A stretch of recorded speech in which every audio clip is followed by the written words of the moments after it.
इस वीडियो में हम लोग देखेंगे कि how to configure simple queue for bandwidth management.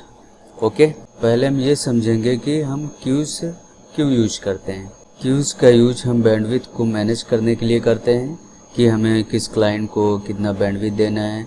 Like आपके नेटवर्क में जितने भी यूज़र्स कनेक्ट हैं, आप इसके थ्रू उनको download and upload speed assign कर सकते हो। अगर आपने किसी यूज़र को 2 MB download and 2 MB upload assign कर दिया है तो उसे मैक्सिमम जो स्पीड मिलेगी उसके सिस्टम पर वो 2 MB की ही मिलेगी, उससे ज़्यादा का नहीं हो सकता है। और दूसरे को अगर आपने 5 MB असाइन कर दिया है तो उसको 5 MB का ही मैक्सिमम जो है डाउनलोड एंड अपलोड स्पीड मिलेगा। तो ऐसे हम क्यूज़ का यूज़ करके बैंडविड्थ को मैनेज करते हैं। क्यूज़ जो हैं 2 टाइप के होते हैं, एक सिंपल क्यूज़ और दूसरा होता है हमारा क्यू ट्री। ठीक है, सिंपल क्यूज़ यहाँ से कॉन्फ़िगर होता है और क्यू ट्री यहाँ से।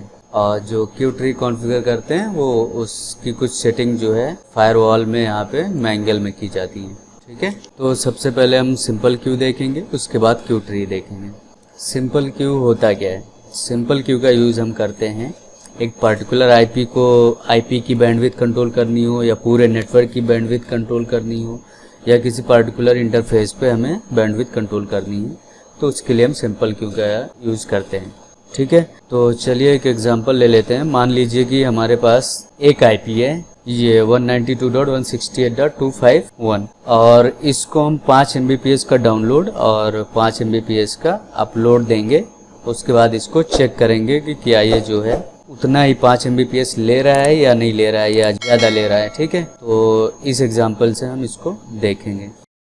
क्यूज़ पे क्लिक करेंगे, सिंपल क्यूज़ पे आएंगे, यहाँ से हम ऐड पे क्लिक करेंगे। यहाँ पे हम डाल देंगे यूज़र 1। ओके, और उसकी आईपी क्या थी? 192.168.5.251। ठीक है, और यहाँ टारगेट अपलोड में आना है। यहाँ पे हमें कितना स्पीड देना था? 5 MB। तो यहाँ से हम 5 MB सिलेक्ट कर लेंगे। मान लीजिए कि आपको ज़्यादा स्पीड देनी है, यहाँ पे 25 MB देनी है, जबकि यहाँ लिस्ट में 10 Mbps ही तक है। तो आपको सिंपली यहाँ पे 25 M टाइप कर देना है विदाउट स्पेस और ये ऑटोमेटिक उतना ले लेगा। तो इसको मैं 5 MB कर देता हूँ।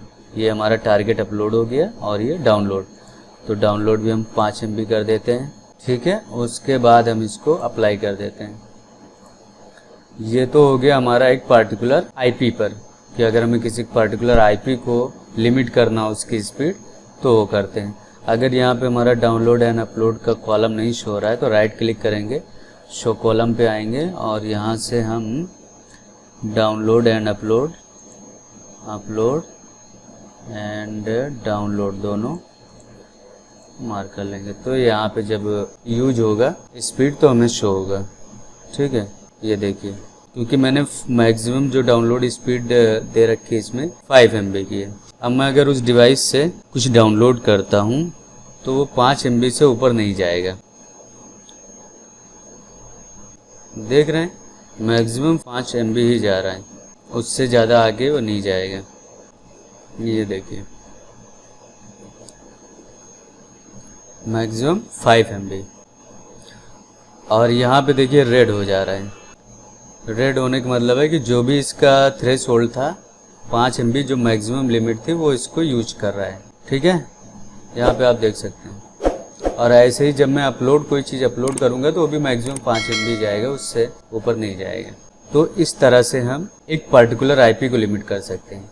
तो इस तरह से आप सिंपल क्यू का यूज करके आप किसी भी पर्टिकुलर यूजर को जो भी आपके नेटवर्क में है कंट्रोल करते हैं। और ये इफेक्टिवली तब काम करेगा जब आप जो है अपने जो लैन यूजर्स हैं उनको आप स्टैटिक आईपी असाइन करेंगे। उससे क्या होगा कि अगर मान लीजिए कि आपने डायनेमिक पे रखा हुआ है और ये आईपी चेंज हो गई जिस पर्टिकुलर यूजर के लिए आपने असाइन किया था, तो उसको तो फुल स्पीड मिल जाएगी और जिसको ये आईपी मिलेगी उस पर ये लिमिट लग जाएगा। ठीक है, कि 5 MB अपलोड कर सकेगा और 5 MB का डाउनलोड कर सकेगा। ओके, तो इस तरह हम एक पर्टिकुलर यूज़र की जो है बैंडविड्थ को हम कंट्रोल करते हैं।